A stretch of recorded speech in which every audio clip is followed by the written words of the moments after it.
grab them up. So we'll keep coming over.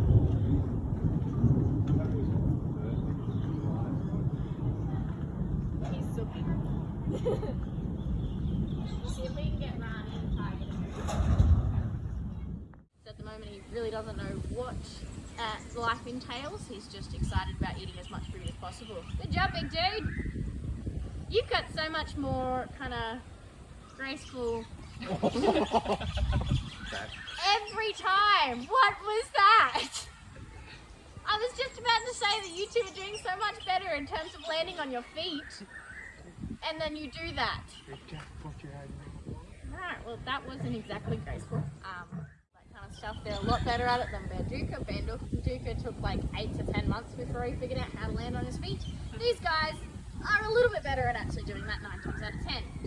Don't fall on your face right now because I've literally just said that you're good at standing on your feet. Hey, what are you doing?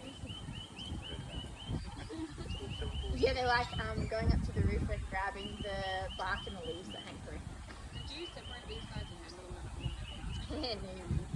No, they're feisty. Like they were feisty when they were tiny. They wanted to eat people, and it's actually kind of a good thing. When it comes down to it, we don't want to hand raise them unless we need to step in, because when you hand raise animals, sometimes they tend to lose certain instincts. It makes it harder for them to kind of interact with other leopards later on. So because these guys, it's really important for them to be part of that breeding program. We want to give them the best chance of actually knowing what to do with another leopard in front of their face. So yes, yeah. So we vaccinate them at about 6 weeks, and then there's another lot as well. I think it's about 12 weeks. And we do all of our necessary health checks when we do that. But other than that, we try and be as hands-off as possible. We do have to knock them out when we do anything like proper hands-on. What are you doing? Don't stare at me like that. Now, when we do them super duper young though, we tend to be able to just kind of contain them and do them very quickly. So that's what we did with these guys. Because they're young enough, we can handle them. We can do their vaccinations. We can do anything like that with just kind of handling them when they're that small. But it is very dangerous because there's a lot of claws and teeth going on there. They're picking up on this storm and they get super duper excited in it. I love how they run on the mom. She's just amazing. Maisha is an incredible one. She is out of this world incredible. That means she's incredibly overprotective, but it also means she kind of tolerates whatever in the world they're doing. It's just how they work. Have you seen her do any corrections to the cubs? Oh, you see it every now and then. At the moment, she kind of lets them get away with a lot more than they will in the next little bit. Once they kind of figure out what they're doing,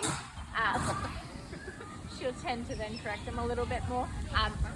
The only time I've properly seen her get actually quite grumpy at them was when the little boy was mumming on her foot really properly, just chewing on it real hard. Don't know why, just whatever reason. And she tolerated it for about 5 minutes and then she was like, okay, you're really annoying me now. Just smacked him straight on the head and he was like, what did I do? I don't know why you smacked me. So she lets them get away with a lot. Most of that is because when they're bouncing on top of her and kind of playing with their tail and chewing and stuff, that's actually them learning how to hunt and practice tackling and that kind of stuff. So it's quite funny. Yes, they can climb across the roof if they have enough of a kind of, like if something were to land in the middle there,